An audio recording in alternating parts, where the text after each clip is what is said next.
Hey guys, it's Josh, and I thought it'd be cool if I shared some thoughts I've been having lately about God. And I was reading in Mark 14, and that's where these thoughts come from. And some interesting progression of events I thought was just interesting. So, Mark 14, it's about, it says it's 2 days before Passover, okay? And so, Passover, of course, is the time the Hebrew people are getting together in Jerusalem to celebrate how God called the Israeli people out of captivity in Egypt, that he passed them over and he destroyed the Egyptians, but he preserved them and ultimately called them out and made a people out of them, a people unto himself. And so they're celebrating in Jerusalem.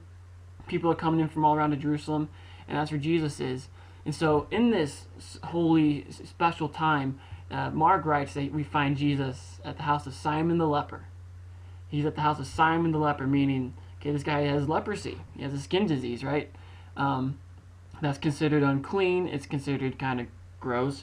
It's considered that this man has not found favor with God, and that's why he's been afflicted with this disease. But Jesus, it says Jesus is reclining at this guy's table, which I'm kind of confused a little bit. How does a leper have a house? I think to myself, he must have had, good health, bought a house, was successful, and then got this disease. And so he was doing his best to preserve his life in this house here. And so Jesus is there with them. And that's just the first half of the sentence. Then it says that this woman comes in, kind of just barges in, like whatever, hey, and she pours out this really expensive perfume on his head. You know this story. It's pure nard, whatever that is, and she pours it on his head as like an expression of her love and admiration and affection for him. And it says this perfume is worth a year's wages. Like if you consider the Western economy, inflation, it's like $50,000 of perfume poured on Jesus' head. And it says she broke the jar and she poured it out as if to say, I'm not going to reserve or save any of this. I'm going to give it all to you. I broke the jar. I can't take it back. And the disciples' response was a lot like what my response would be, which is to say, okay, this is terribly impractical and kind of stupid. This is a lot of money and resources. Jesus, he's going to smell good for about a week and that's it. This is dumb. Why don't we at least go help the poor with this money or something? And Jesus, of course, says, you leave this woman alone. She's expressing her love for me. You're always going to have the poor, but you're not always going to have me. And Jesus sets perspective straight. And we kind of usually just leave the story at that.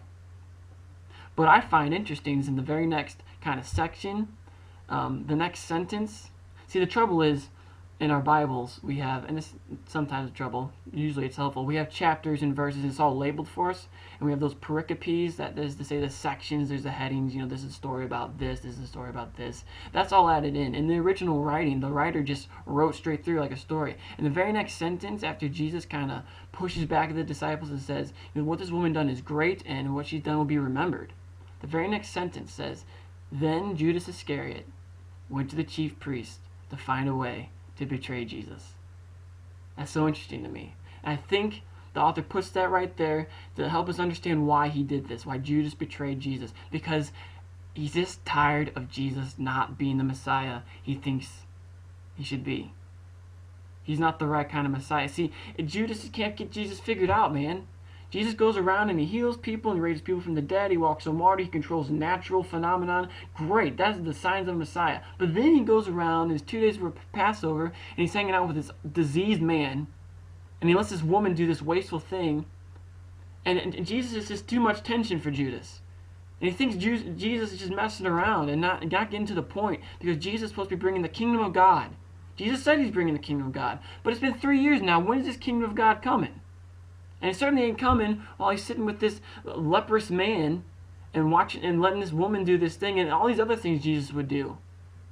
So Judas, a lot of scholars think that Judas, he's not trying to get Jesus killed. He's trying to push Jesus into doing what he thinks Jesus should do. Enough of this messing around and playing around with people. We need Jesus to step up and bring this kingdom. And the kingdom was going to involve throwing out this other kingdom, that is the Romans, the evil empire. We got to get them thrown out. And then we have to get this. Our religious leaders, they're all corrupted and they take bribes and they're in bed with the Romans and it's awful. We got to get them thrown out. We need Jesus to step up, stop playing around, and fight. Cause a revolution. Get the people together. It's Passover time. It's the perfect time to do this. So he goes and betrays Jesus. So Jesus can't run away anymore. He's going to compromise his safety, compromise his position. So Jesus will finally say, oh, okay, well, I guess it's time to fight, draw his sword, and do some damage. Bringing the kingdom that Judas thinks Jesus needs to bring. And I think that's a good understanding of Judas's intentions, because what does Judas do later? He throws the money back, that he was paid for betraying Jesus. He throws it back in the temple and says, I betrayed innocent blood.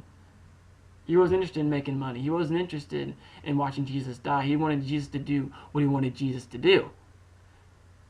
And I think we struggle with that all the time. I think we all get like Judas because we find Jesus doing these things we don't want him to do. He's wasting his time. He's wasting our time. He has other intentions and purposes. And we're like, what are you doing? Why did you lead me to this place in my life? Why did you do this with this relationship I had? Why did you ask this of me? Why won't you ask of me what I want you to ask of me? Why can't you take me where I want to be taken? And we take matters into our own hands. Say, you know what, Jesus, I need this of you and I need this of my life, so I'm going to create my own scenario. I'm going to create my own circumstances and ultimately expect you to follow me and to respond to the pushing I put on you. And the trouble is, see, Judas was just, he felt like he had to do this because he couldn't figure Jesus out. He couldn't figure him out. So he took matters into his own hands. And I think what the church sometimes calls knowing Jesus is simply having a good profile of him. And forgive this bad analogy, but it's like, the FBI profiles their criminals.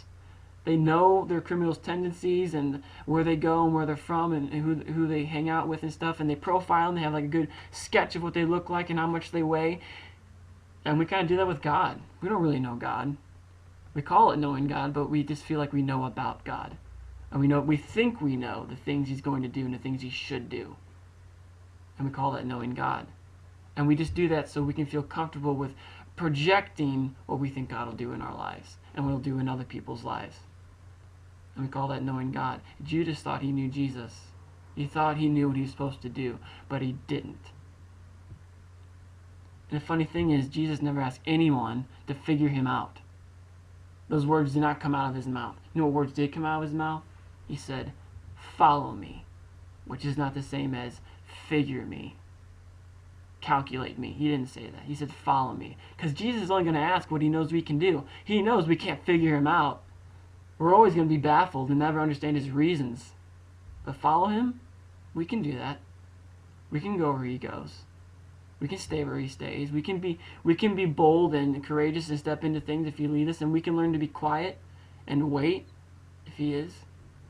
That's what he asked us to do, not to claim to know him, which is really just our guesses at his tendencies.